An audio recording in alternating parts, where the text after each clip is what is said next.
इस चैप्टर का last topic है which is pregnancy and embryonic development. After implantation हो गई थी implantation, finger like projections appear on the trophoblast. जो ट्रोफोब्लास्ट है उस पर फिंगर लाइक प्रोजेक्शंस आएंगी, उसको क्या बोलते हैं? Chorionic villi.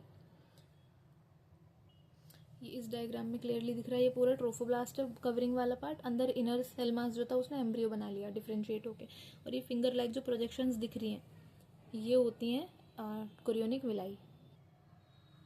Chorionic villi which are surrounded by the uterine tissue and maternal blood. इस पूरे को किसने सराउंड कर रखा है? यूट्राइन टिश्यू ने, मेटरनल ब्लड में। ये भी विजिबल है ना, ये विलाई है, इसके पूरे अराउंड क्या है? मेटरनल ब्लड है एंड मेटरनल टिश्यू है, uterine tissue.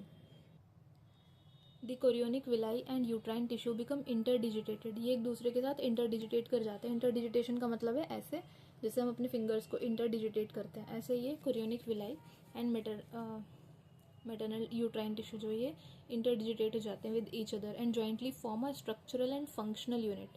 Structural and functional unit between developing embryo, foetus and maternal body. माँ और बच्चे के बीच में एक स्ट्रक्चरल फंक्शनल यूनिट बन जाती है जिसको क्या बोलते हैं? प्लेसेंटा।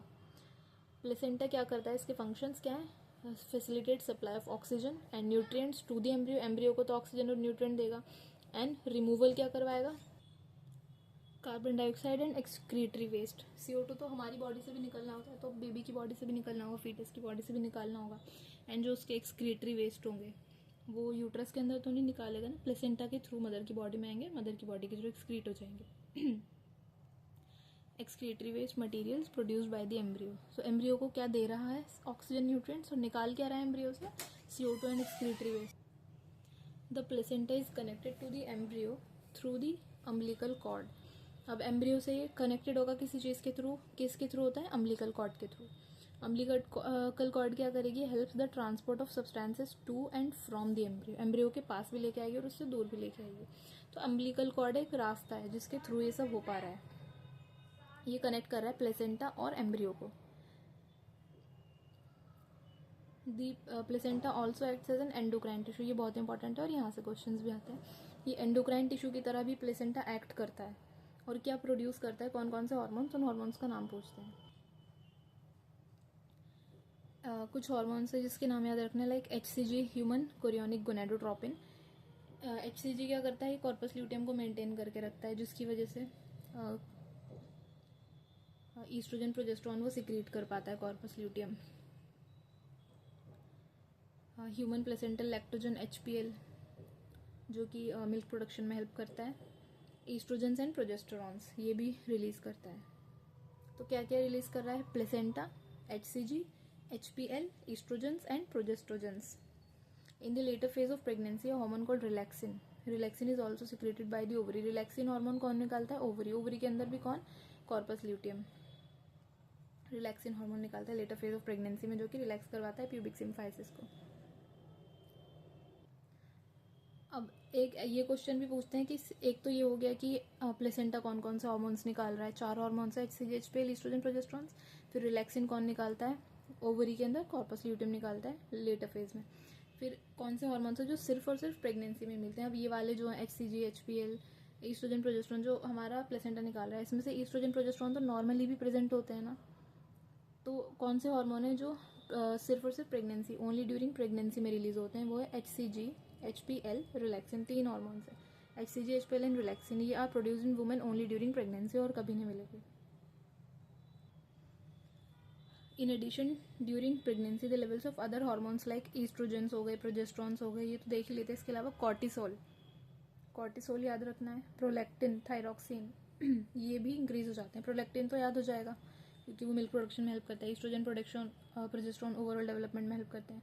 याद 2 रखने, थायरॉक्सिन और कॉर्टिसोल। कॉर्टिसोल का भी बहुत इंपॉर्टेंट फंक्शन होता है, फीटस को चाहिए होता है, उसके लंग्स में सर्फेक्टेंट होता है, उसकी प्रोडक्शन में हेल्प करता है अपना कॉर्टिसोल, क्योंकि जब डिलीवरी के बाद तो लंग्स मैच्योर हो जाएंगे और उसी के थ्रू उसको सांस लेना है, तो उसमें हेल्प करेगा अपना कॉर्टिसोल। तो कॉर्टिसोल का लेवल बढ़ जाता है। थायरॉक्सिन भी बढ़ता है क्योंकि ये भी ओवरऑल डेवलपमेंट के लिए ज़रूरी होता है। अगर थायरॉक्सिन कम होगा तो बच्चा जो होगा वो उसकी डेवलपमेंट ठीक से नहीं हो पाएगी, ब्रेन की डेवलपमेंट नहीं हो पाएगी। तो ये सारे इंक्रीज हो जाते हैं मैटरनल ब्लड में। Increase production of these hormones is essential for supporting the foetal growth. उसकी ग्रोथ के लिए चाहिए। ये सब metabolic changes in the mother के अंदर भी चेंजेस है तो उसके लिए भी चाहिए, फीटल ग्रोथ के लिए भी चाहिए, एंड प्रेगनेंसी की मेंटेनेंस के लिए भी सारे हार्मोन्स चाहिए। अब इस डायग्राम में ये तो एम्ब्रियो है, ये जो दिख रही है this is the umbilical cord, और ये जो दिख रहा है पूरा ये अपना प्लेसेंटा है, ये प्लेसेंटा की विलाई है, ये अम्बिलिकल कॉर्ड है। अम्बिलिकल कॉर्ड में ब्लड वेजल्स होते हैं जिसके थ्रू एक्सचेंज होगा। ये कैविटी है यूट्रस की जो पूरी रेड रेड कर रखी है, और ये यॉक सैक है, ये छोटा सा जो दिख रहा है this is the yolk sac. Immediately after implantation the inner cell mass, implantation हो गई उसके बाद क्या होगा, इनर सेल मास डिफ्रेंशिएट हो जाएगा इनटू एम्ब्रियो। ये दिख रहा है इनर सेल मास ने एम्ब्रियो को बना लिया। कैसे बनाता है, तुरंत ही बनाता है। इनर सेल मास जो कि एम्ब्रियो अपना बनाएगा वो डिफ्रेंशिएट होगा कुछ लेयर्स में। एक आउटर लेयर बनाएगा जिसको एक्टोडर्म बोलेंगे, एक्टो का मतलब है outer, and an inner layer बनाएगा जिसको एंडोडर्म बोलेंगे। और फिर बाद में मीजो का मतलब होता है बीच में, mesoderm soon appears between the ectoderm and endoderm, दोनों के बीच में बाद में मीजोडर्म आ जाएगी, तो 3 लेयर्स बन जाएंगी। These 3 layers give rise to all the, ये तीनों लेयर जो है सारे टिश्यू बनाती है in the adults. It needs to be mention here that inner cell mass contain certain cells called stem cells होती हैं इनर सेल मास के अंदर। इन स्टेम सेल्स जो होती हैं they have the potency to give rise to all tissues and organs. तभी तो inner cell मास क्यों एक एम्ब्रियो बना पा रहा है, क्योंकि उसके पास स्टेम सेल होती हैं, स्टेम सेल ही सारे ऑर्गन टिश्यू बना सकती हैं, तो इसलिए इनर सेल मास जो है वो पूरा फीटस, पूरा एम्ब्रियो बना सकता है। अब ह्यूमन प्रेगनेंसी तो 9 मंथ्स की होती है, सब में अलग अलग होती है। कैट्स में 2 मंथ्स की होती है, डॉग्स में भी 2 मंथ्स की होती है, एलिफेंट्स में 18 मंथ्स की होती है, सब में अलग अलग होती है, तो ये टाइम नहीं पूछते। ह्यूमन्स की पता होनी चाहिए, बस 9 मंथ्स की होती है। Human beings after 1 month of pregnancy the heart is formed, ये इस पे ऐसे क्वेश्चन आते हैं, ये इवेंट्स पता होने चाहिए। 1 मंथ में तो हार्ट बन जाएगा। फर्स्ट साइन कैसे पता चलेगा फीटस ग्रो कर रहा है नहीं कर रहा, उसकी हार्ट बीट सुनते हैं स्टेथोस्कोप से केयरफुली। तो फर्स्ट मंथ में हार्ट बन गया। Bye the end of second month के एंड में लिम्स एंड डिजिट्स आ जाते हैं। तो ये कैसे याद रखेंगे, सेकंड, हाथ भी 2 होते हैं पैर भी 2 होते हैं, तो सेकंड मंथ में 2 हाथ पैर बन जाते हैं, लिम्स बन जाते हैं, और लिम्स बने तो उसकी डिजिट्स भी बनेंगी। फर्स्ट मंथ में सबसे इंपॉर्टेंट चीज़ हार्ट बन गई, सेकेंड मंथ में 2 चीज़ें बन गई, limbs and digits.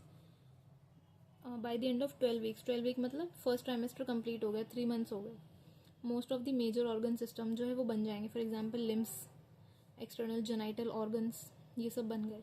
First movement of the foetus and appearance of hair on the head, movement and hair on the head 5th month में ऑब्जर्व होंगे।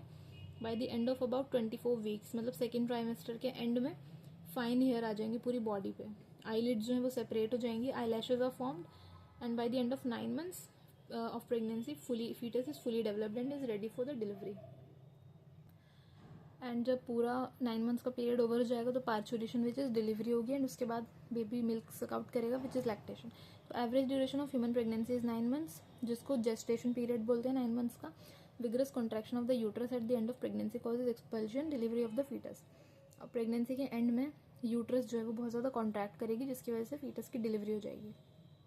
दिस प्रोसेस ऑफ डिलीवरी जो होती है चाइल्ड बर्थ का जो प्रोसेस होता है उसको पार्चुरेशन कहते हैं। तो 9 मंथ्स का जो पीरियड था उसको जेस्टेशन पीरियड और डिलीवरी को parturition is induced by a complex neuro endocrine mechanism. पता होना चाहिए न्यूरो एंडोक्राइन मतलब हार्मोन्स का भी रोल है और नर्व्स का भी रोल है, न्यूरॉन्स का भी रोल है। न्यूरो एंडोक्राइन मैकेनिज्म होता है ये। Signal of parturition originate from the foetus and the placenta. ये पूछते हैं कि सिग्नल कहाँ से ओरिजिनेट हो रहे हैं, fully develop foetus and placenta से सिग्नल ओरिजिनेट होते हैं। Which induce mild uterine contraction, अभी सिर्फ माइल्ड यूट्राइन कॉन्ट्रैक्शंस हुई हैं। इसको बोलते हैं फीटल इजेक्शन रिफ्लेक्स, मतलब फीटस जो है वो बाहर आना चाहता है, फीटल इजेक्शन रिफ्लेक्स। क्योंकि किसने इनिशिएट करी थी, फीटस एंड प्लेसेंटा ने। This triggers release of oxytocin. अब क्या है, ऑक्सीटोसिन निकलेगा मैटरनल पिट्यूटरी से। यहाँ पे भी कंफ्यूज करते हैं, यहाँ पे कभी कभी मैटरनल पिट्यूटरी की तरह की जगह वो लिख देते हैं फीटस का पिट्यूटरी। तो मैटरनल पिट्यूटरी क्योंकि मैटरनल यूट्रस पे काम करना है ना, उसकी इंजेक्शन करानी, तो माँ का ऑक्सीटोसिन निकलना चाहिए ना, तो मैटरनल पिट्यूटरी से ऑक्सीटोसिन निकलेगा।